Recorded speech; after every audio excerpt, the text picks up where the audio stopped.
Welcome to Chapter 1, Section 1.3, Exploring Data.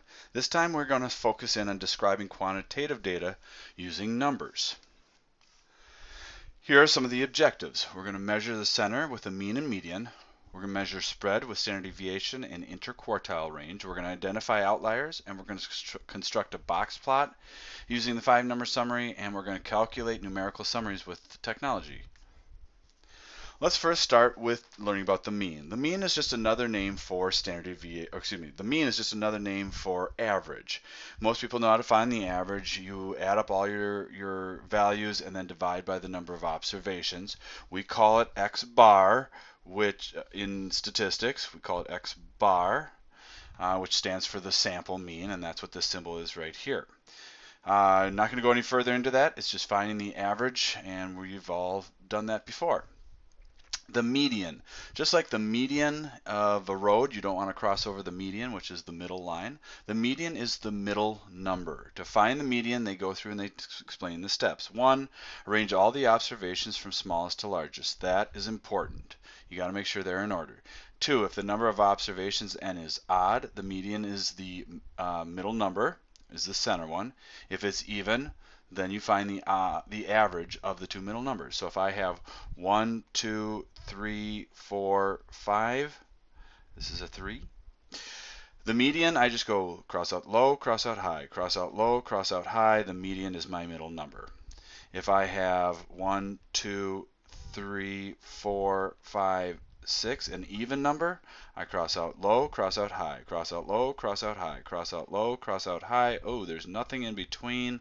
So what I do is I find the average between 3 and 4, and the average is 3.5. So my median would be 3.5. Here's some data, and they give you a couple examples. The mean, just add them all up. This is just some examples of how to find the mean. Here it is. You add up all your numbers and divide by 20 because there are 20 randomly selected New York workers. This is their commuting time in minutes. It's just a list. And they go through and explain how to do it. Then they made a stem and leaf. 0, 5, 10, 10, 15, 15. Well, your median, you can go ahead and do the same thing. Cross out the low, cross out the high, cross out the next low, next high, next low, next high. That's why it's important to make sure these are in numerical order when you go into a stem and leaf so that you can continue to do this. 4, 5, there's your key. I just know, since we have 20 pieces of data, that between the 10th and the 11th piece of data, which is these two, so between 20 and 25 is my median. So I add 20 plus 25, cut it in half, or find the average between those 2 points, and you get 22.5. Now, a lot of times you can just do that by eyeball and say, all right, well, the average between those two, or what's halfway between 20 and 25? 22.5. However you do it is up to you. I'll be showing you how to do it via the calculator as well. The mean and median measure center in different ways, and both are very useful. The mean and median of a roughly symmetric distribution are close together. That's important. So if we're talking about something like a bell curve, the mean and median both go right down the middle. They should be approximately close to each other. If the distribution is exactly symmetric, the mean and median are exactly the same. Now that doesn't happen very often, but it is something that can happen.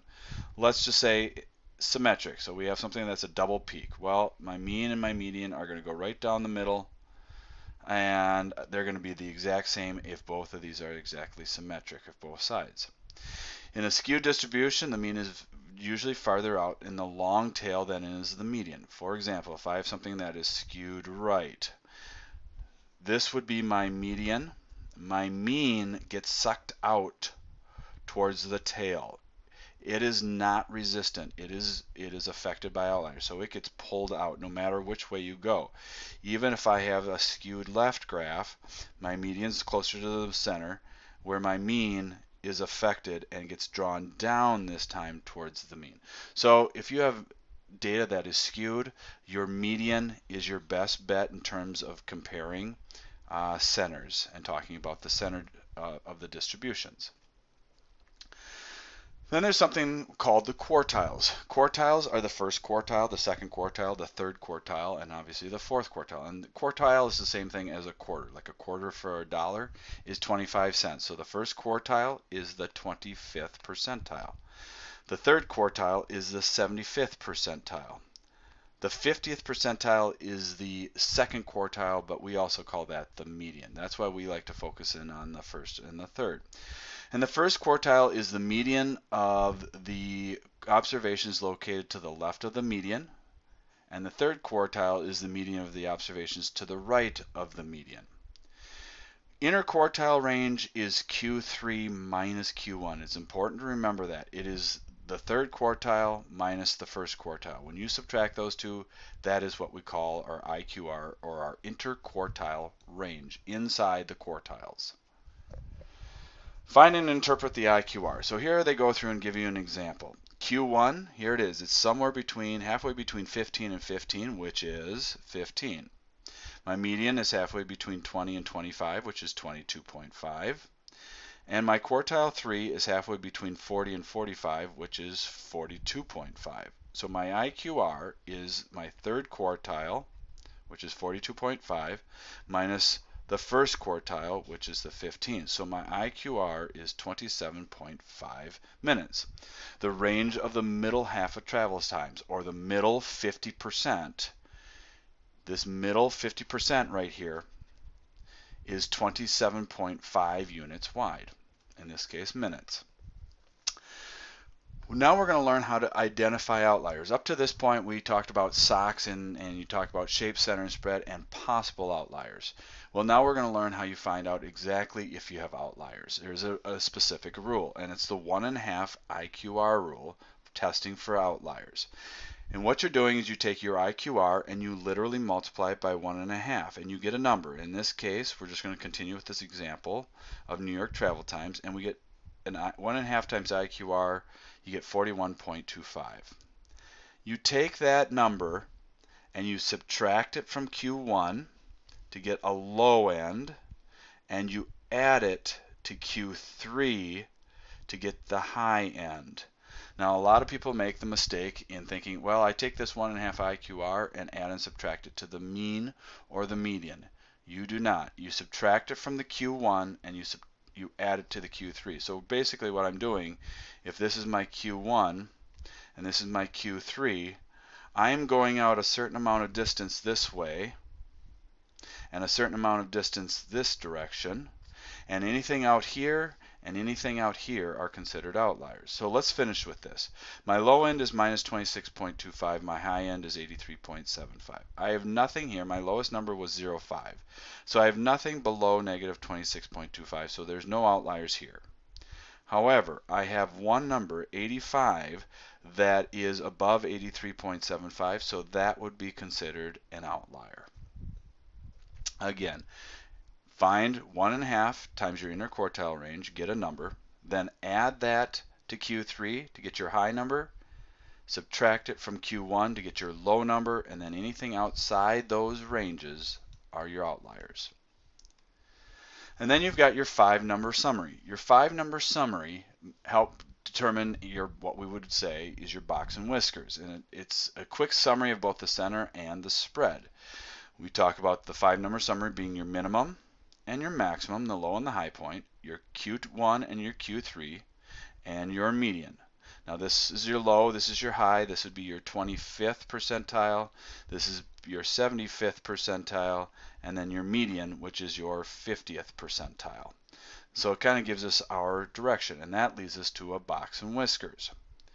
So you got a box and whiskers, or what we call box plots, and what you're going to do for that is, again, make sure you label using a number line. You're going to draw your central box from Q1 to Q3. You're going to note where the median is inside of it, and then you're going to extend your line or your whiskers out to find your min and your max. So let's do that. Here's an example. Our median, our Q1 is 15, so I'm going to draw a line at 15. My Q3 is 42.5, which is roughly right here, and I'm going to connect. There's my box. Not very well drawn, but you get the idea. My median is 22.5, so I draw a line in there. My low is a 5, so I'll draw a line there and connect. That's my low end or my min. My max is 85, so I'll draw a line there and connect from there. And there's my box and whiskers. I highly suggest that you also write these numbers when you draw out this graph, write these numbers right above it. And the reason I suggest that is more than likely you're going to have to come back and compare these numbers and compare this to another graph, or they'll have you analyze it like what's your middle 50%, or what's your high point, or what's your middle 20, or sorry, your upper 25th percentile, what's your lower 25th percentile. And if you have these numbers written above it, you won't make any mistakes of going back and having to try and find them. I highly suggest it and almost require that you actually put these numbers above it. You will also need these labels, equal increments of course, and you will definitely need the label as to the title of the or the data that you're talking about. Then we get into something called the standard deviation. The standard deviation is the measure of spread, but you're going to calculate the mean and then you're going to calculate on average how much do our points deviate from the middle. So here's my average. The number of pets is our example. The average is 5. So if I look at specifically this point, I can tell you that point from average, here it is at 1, average is 5. That difference, 1 minus 5, is minus 4. So this deviates from the mean by -4 or by 4 units below. This point right here deviates 8 minus the mean of 5, deviates by 3. So a standard deviation is if I go through and take all of these points and say on average how much do my points differ from the mean. That's what we call the standard deviation. Now there's a whole equation to this, and it starts by us finding the variance, which is the standard deviation squared, and it's your number minus the average squared plus the next number minus the overall average squared plus continued on down and then divide by n minus 1. Not much focus on this equation, not anything I'd be really worried about because your calculator, you can do all of this on your TI-83 and 84. And if you watch the TI-83-84 video that is on YouTube, you can get, I show you how to find this information, your mean, your median, your standard deviation, and the 5-number summary. Anyways, the key thing here to remember is that your standard deviation is S of x, your variance is your standard deviation squared. Remember the difference between those. So standard deviation is your S of x, which is the square root of the variance. So S of x, or my standard deviation, is the square root of the variance. Or the variance is the standard deviation squared, either way. This goes through and just explains how you find it. You find the average. Here's how they did all the math. We're not going to really focus on that. We end up coming up with an average squared deviation of 6.5. But we just found out the standard deviation is the square root of the variance, so they took the square root and got 2.55. So that's our standard deviation. All right, choosing measures of center and spread. The mean, median, and IQR are usually better than the mean and standard deviation for describing skew distribution. I think I talked about this earlier. Median and the IQR are for skewed. If your data is approximately normal, then I would use the mean and the standard deviation. Use mean and standard deviation only for reasonably symmetric distributions. Doesn't have to just be a bell curve. It can be triple peaked if you want, or what we call a uniform distribution. Numerical summaries do not fully describe the shape of a distribution. Always plot your data. Emphasize that. Always plot your data. It's always good to see your numerical numbers, your 5-number summary, mean, median, standard deviation, along with the actual graph, and see if you have any skewness and possible outliers. All right, so what did we learn in this section? We learned a numerical summary of distribution should report at least its center and its spread. It's going back to SOX, shape, center, spread, with any possible outliers, again. The mean and median describe the center of a distribution in different ways. The mean is the average, the median is the midpoint of the values, or your middle number. When you use the median to indicate the center of a distribution, describe its spread using the quartiles, so your IQR. And your IQR, your interquartile range, is Q3 minus Q1, which describes the middle 50%. We also learned how to find an outlier, which is 1.5 IQR, and then subtract it from Q1 and add it to Q3 to see if you have anything on either side of that, and those are your outliers. You got your 5-number summary, which then leads to your box plot. You have the variance. The square root of the variance is our standard deviation. You'll be able to find that on your calculator, so don't worry about finding that by hand. And the mean and standard deviation are good descriptions for symmetric distribution with outliers. The median and IQR are better descriptions for skewed distributions. I've talked about that as well. Again, be sure to go back to YouTube and watch the TI-8384 YouTube video that I have under in this channel for YouTube. I believe at 17 minutes and 4 seconds is where you can, if you scroll ahead, where you can get to the statistics part of how to find things and graph things on your calculator. I hope that helps, and good luck with section 1.3.